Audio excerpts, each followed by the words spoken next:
Alors bonjour tout le monde, merci d'être là. Bonjour, on a une foule qui est quand même hors de l'ordinaire, avec des adolescents, des aînés, des plus jeunes. On va dire que 40 ans, c'est les jeunes là, pour aujourd'hui. Donc, je m'appelle Sophie Chabot, c'est moi qui ai instauré le projet Les Portes qui parlent. Je vais être aussi la maître de cérémonie pour notre rencontre aujourd'hui. Donc, tout d'abord, je laisse la parole à Madame Annick Champagne, qui est gestionnaire dans le CIUS Mauricie Centre du Québec et gestionnaire de site ici au Roseau. Donc, bonjour à tous. Bonjour. Je suis très heureuse d'être parmi vous cet après-midi pour ce moment tout à fait spécial, le dévoilement des œuvres réalisées par les élèves du secondaire Le Tandem.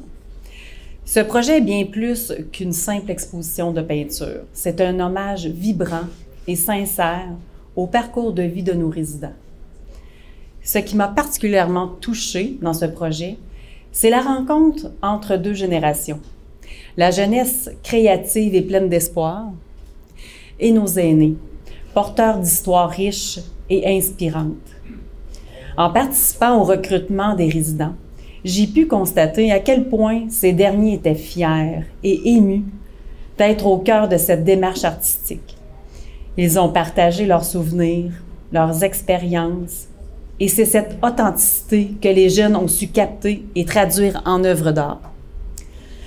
Pour les résidents, recevoir une œuvre créée spécialement pour eux, c'est une reconnaissance profonde de leur vie, de leur identité et de tout ce qu'ils ont traversé.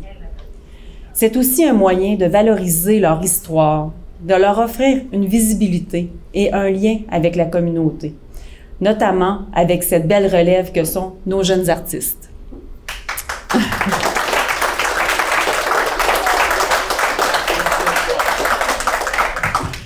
Pour les familles, ces peintures deviennent un trésor, un témoignage tangible de l'amour et du respect que porte la société envers leurs proches. Elles renforcent le sentiment d'appartenance et de fierté, tout en créant un pont intergénérationnel qui enrichit tout notre milieu de vie. Je tiens à remercier chaleureusement les élèves, Madame Isabelle Grenier, enseignante, Madame Sophie Chabot, médiatrice culturelle, Madame Catherine Champoux, technicienne en loisirs, ainsi que tous ceux qui ont contribué à faire de ce projet une réussite. C'est ensemble, par ce genre d'initiative, que nous construisons un environnement humain, respectueux et porteur de sens pour tous nos résidents et leurs familles. Merci à tous et bonne découverte des œuvres.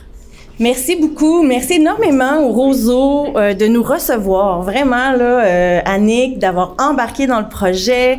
Catherine, la responsable des loisirs, qui a été impliquée aussi. Héloïse, qui était là au tout début. Pour réaliser des projets de médiation culturelle comme celui-là, ça prend l'implication de nombreux partenaires. Donc, juste une idée, sans l'implication collective, ça fonctionne pas bien. Et là, donc, il y a vraiment beaucoup de gens qui sont impliqués, qui ont dit oui à ce beau projet-là, à cette idée-là, et qui ont fait en sorte que c'est possible. Donc, le Roseau, Madame Annick Champagne, les techniciens en loisirs, Catherine, l'enseignante Isabelle qui a dit « Oh mon Dieu, c'est un beau projet, on pourrait faire vivre ça aux étudiants, ça serait vraiment trippant. » Et il y a eu des soutiens financiers aussi qui ont été accordés par le Conseil des arts et lettres du Québec et la région de l'Érable. D'où ça vient cette idée de projet-là, en fait? Donc, je vous parle juste un petit peu de mon parcours, puis après ça, on fait la remise des œuvres. Je vous explique le processus des étudiants et ensuite, on va faire la remise des œuvres.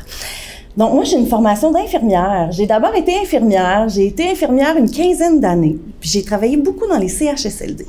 Et je me promenais d'une institution à l'autre en faisant beaucoup de remplacements. Et j'étais dans une résidence pour aînés dans la région de Québec. Donc, je connaissais pas les résidents et il y a une dame sur sa porte de chambre, elle avait un portrait d'elle, un beau portrait dans les années 50. Puis on voyait que c'était probablement un mariage ou c'était un bel événement parce qu'elle était toute coiffée, bien maquillée. On s'est retrouvés les 3 soignants sur le bord de la porte à jaser avec elle un bon 20 minutes de temps pour qu'elle nous raconte cette soirée-là qu'elle avait vécue, qu'est-ce qui s'était passé. Puis ça a engendré tellement de discussions qu'après ça, je me suis dit, mon Dieu, mais ça prend ça. Ça prend ça, ce genre de portrait-là sur les portes des résidents, tu sais. Et fait que j'ai parlé de cette idée-là à Isabelle. Moi, j'arrivais plus avec une idée de photo parce que moi, mon premier médium artistique, c'est la photographie. Puis là, Isabelle a dit, ouais, un portrait, peut-être, connais-tu Adèle Blais? Elle fait des collages et tout ça. Fait que, on a mixé nos idées et le projet est maintenant vraiment ce qu'il est. Donc, on travaille à partir d'une photo de jeunesse des aînés. Et on vous a demandé de nous transmettre une histoire de vie, donc les intérêts, les passions, le métier, les enfants. Et cette histoire de vie-là se retrouve sur votre portrait dans le collage que les étudiants ont fait. Donc, ils ont collé votre portrait sur une toile et dans la chevelure, chaque élément qui constitue le collage, c'est un élément qui parle de votre histoire de vie. Donc, tout a été choisi vraiment de façon à parler de votre histoire, de façon à ce que cette image-là devienne vraiment une biographie visuelle de votre vie. Puis éventuellement, on va faire donc imprimer des autocollants murales de ces. Vous allez garder l'original aujourd'hui. Puis on va faire imprimer des autocollants murales afin que les images soient installées vraiment sur les portes de vos chambres dans la résidence.